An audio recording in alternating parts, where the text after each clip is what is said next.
Ser podcast.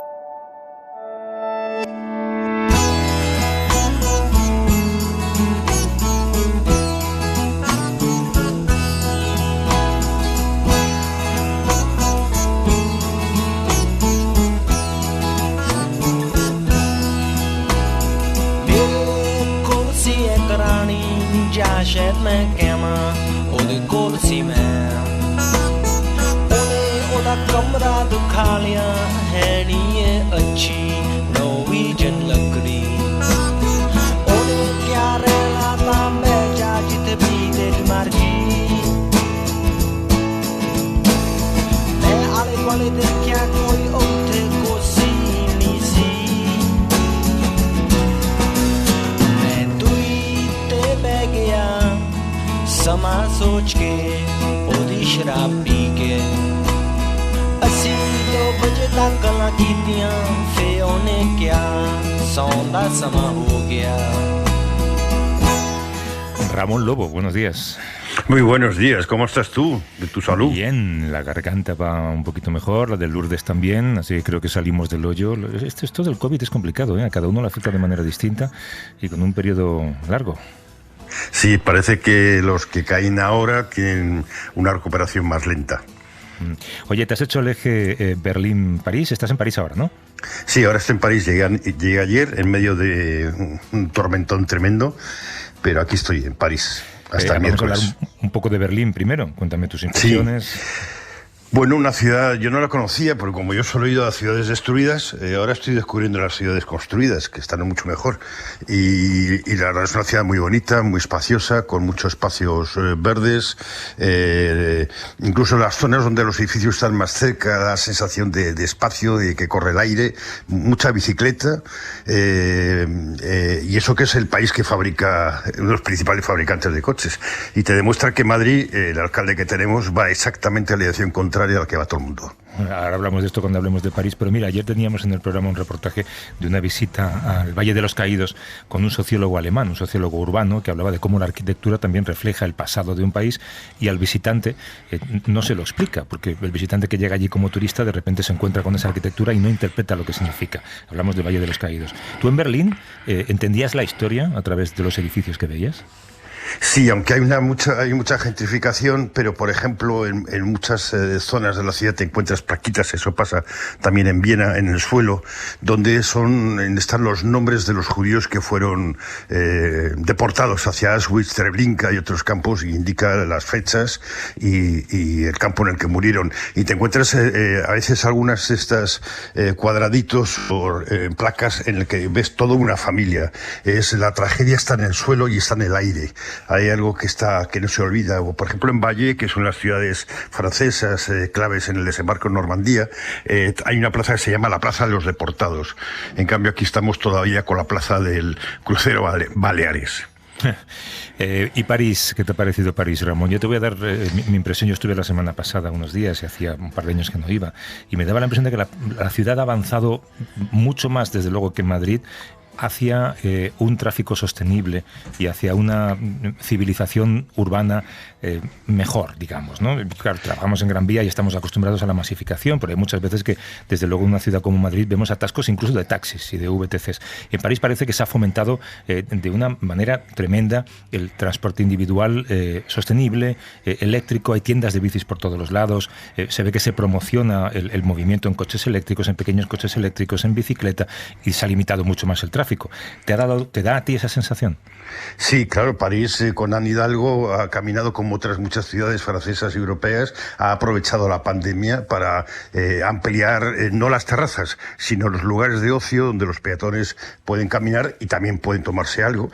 En Alemania, por ejemplo, ves muchas bicicletas donde el hombre o la mujer lleva adelante en una especie de saquito a los 2 niños. En Madrid tú llevas esa bicicleta y en la primera curva te has quedo sin niños.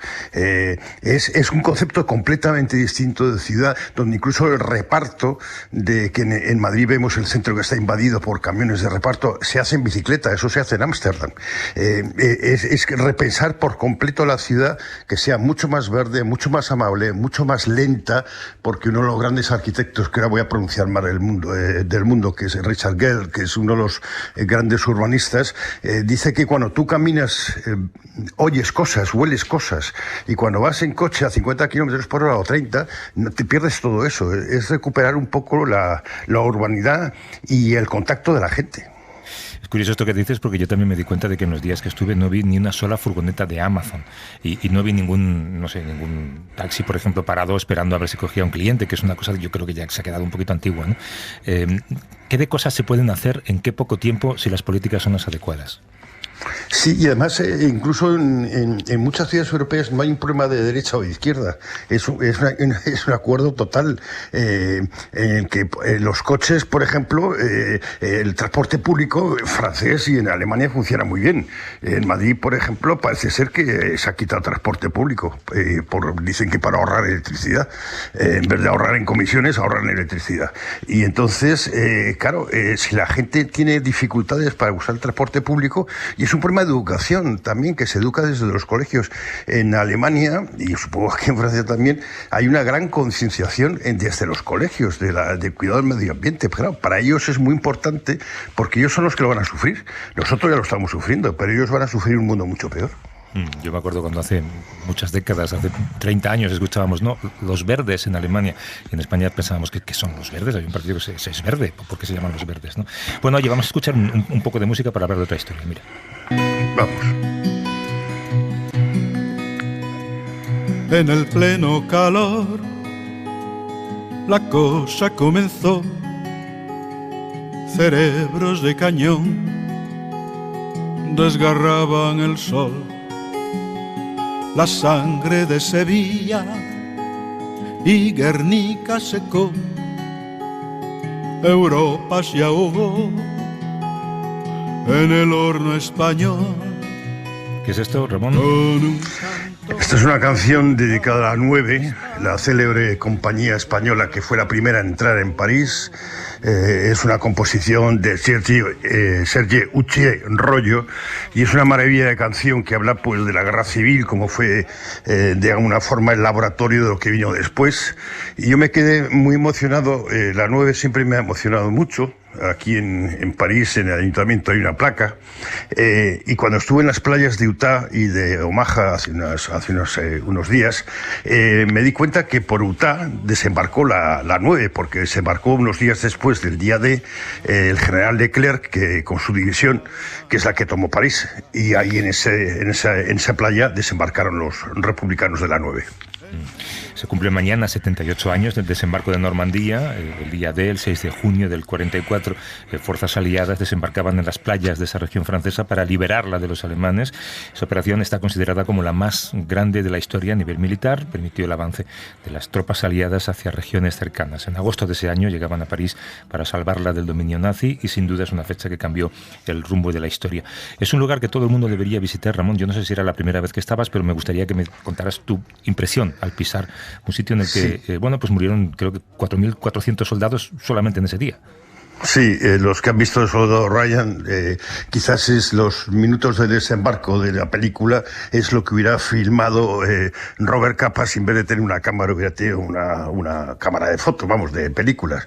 Es impresionante, es un espacio que está respetado, las calles todas tienen nombres relacionados con el evento, de las farolas con las fotos de soldados que murieron, soldados americanos y británicos, no solo franceses. También murieron muchos civiles franceses por los bombardeos aliados, es cierto, ¿no? Pero fue un desembarco fundamental, junto con la presión rusa en el frente este para derrotar a los nazis. Y aquí en Alemania, bueno, en Alemania digo aquí porque tengo tal lío, en Alemania se sigue percibiendo ese desembarco y esa entrada como una liberación, como si los nazis fueran otros, como si no fueran alemanes casi, ¿no?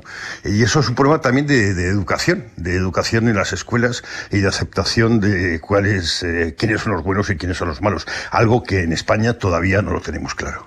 De hecho, en la playa de Omaha hay un cementerio norteamericano y no muy lejos creo que hay otro alemán. Conviven y además hay placas sobre el valor de la memoria, ¿no? Sí, hay un cementerio americano que impresiona porque es estilo Arlington, con muchísimos soldados que vas mirando los nombres y las edades, y 20, 21, 22, 30, y casi todos, muchos mueren el 6 de junio, otros el 7, el 8, pero son en los primeros días de desembarco.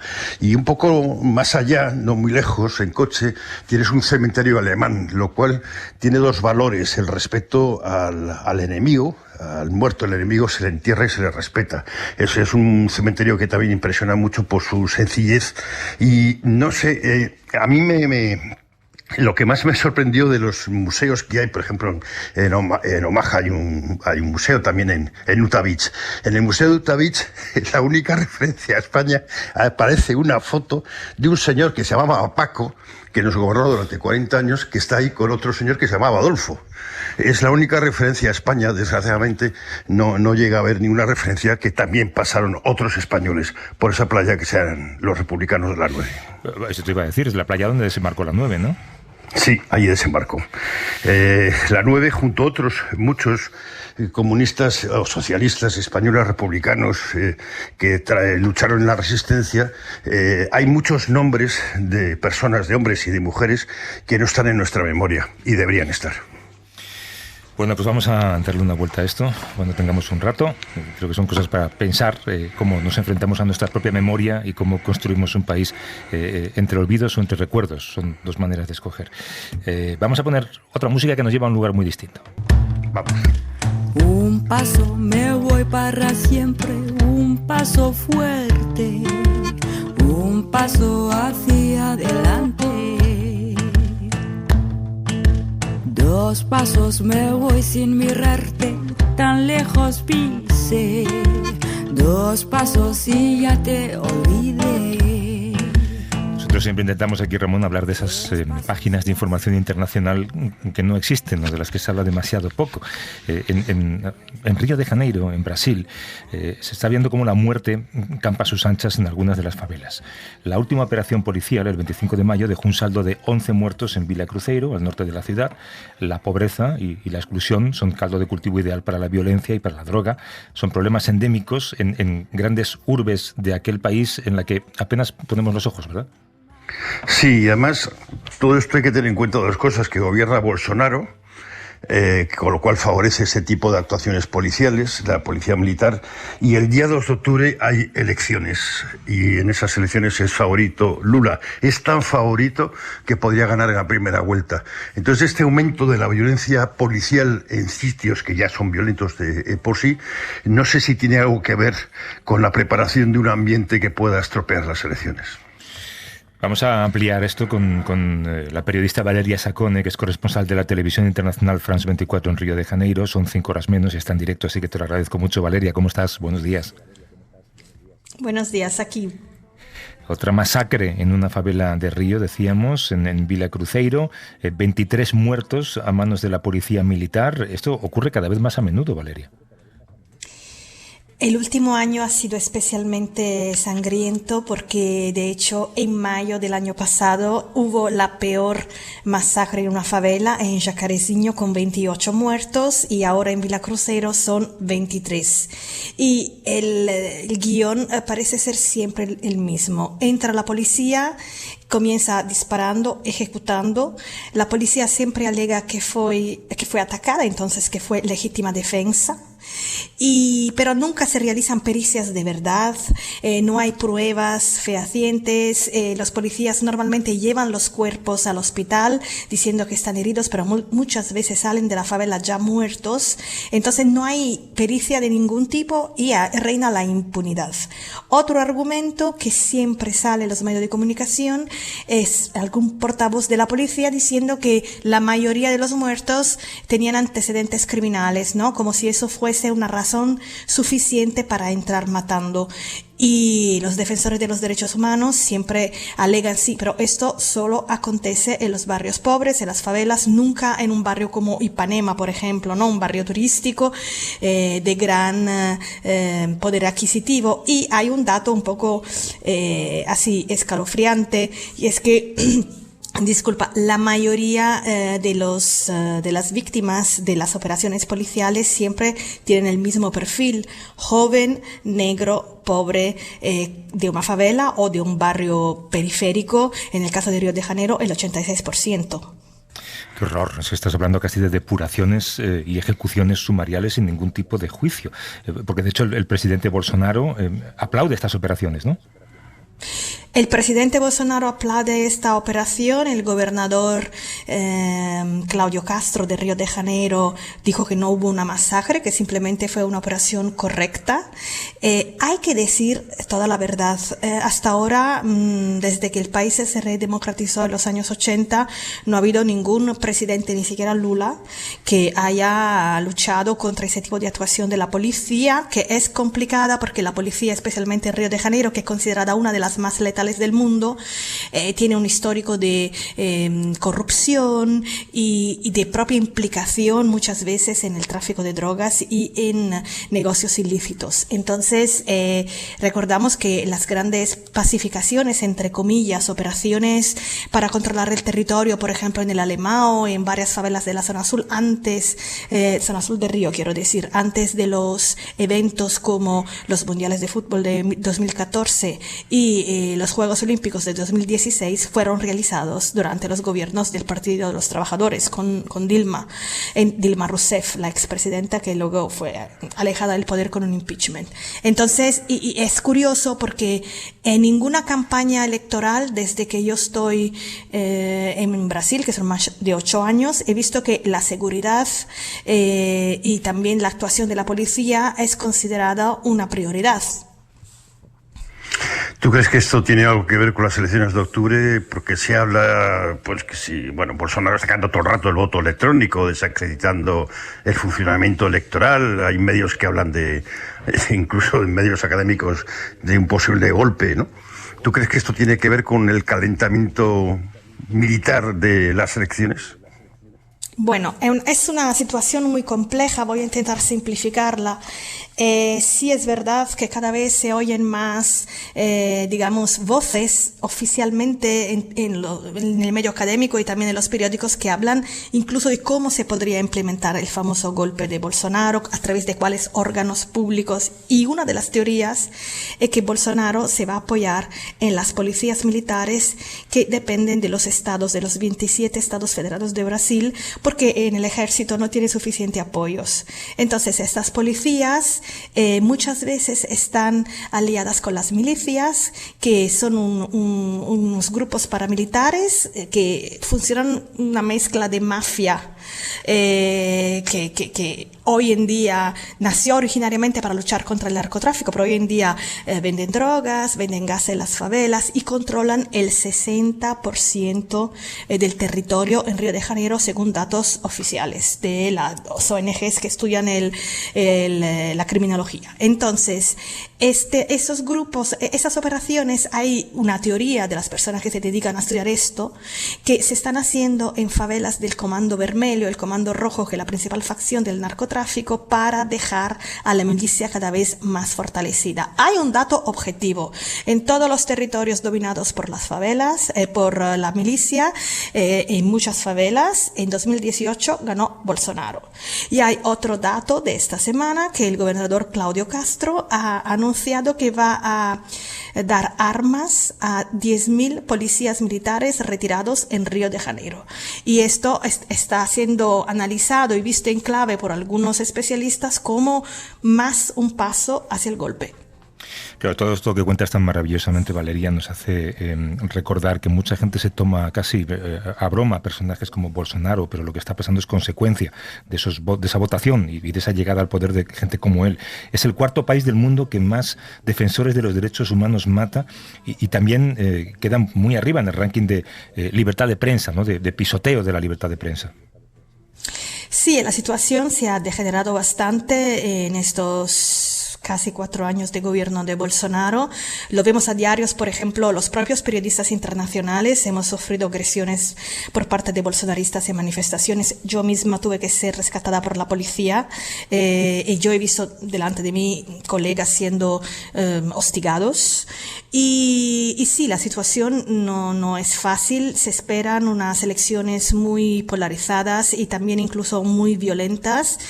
Cuando el año pasado entrevisté al expresidente Lula, le pregunté si él no tenía miedo de ser asesinado, y él reconoció que en su entorno todo el mundo estaba muy preocupado y dijo que él es un hombre muy religioso. En fin, no quiso responder, pero el hecho es que de toda la vida Lula ha hecho la famosa caravana Lula, o sea, baño de masas por el país, y este año parece que no lo va a hacer. Entonces se nota ahí, después de la puñalada de Bolsonaro en 2018, una violencia en el ambiente político que no se había visto antes en la historia reciente de Brasil. Valeria Sacone, que es corresponsal de la televisión internacional France 24 en Río de Janeiro, nos ha atendido en directo desde allí, son 5 horas menos, se lo agradecemos muchísimo porque además ha hecho un relato fantástico de lo que se está viviendo en ese país. Valeria, un abrazo, cuídate mucho. Muchas gracias. Un abrazo. Bueno,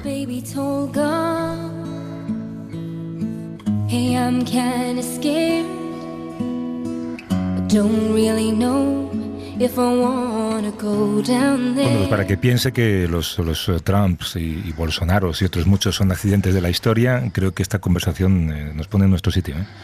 Sí, a mí me pregunto si todo esto sigue el curso en Estados Unidos y las extremas derechas, ¿quién nos va a salvar ahora? ¿Quién desembarcará en Normandía? ¿Los americanos de Trump? ¿Los británicos del Brexit? Bueno, la semana que viene en Madrid, ¿no? Sí, la semana que viene en Madrid. ¿En su sitio y la espalda en condiciones? Sí, ya está todo en su sitio. Hasta la semana que viene, Ramón, buen viaje. Venga, un abrazo. Chao. Suscríbete a Vista de Lobo. Todos los episodios y contenidos adicionales en la app de Cadena SER y en nuestros canales de Apple Podcast, Spotify, iVoox, Google Podcast y YouTube. Escúchanos en directo en la SER los domingos a las 8 de la mañana.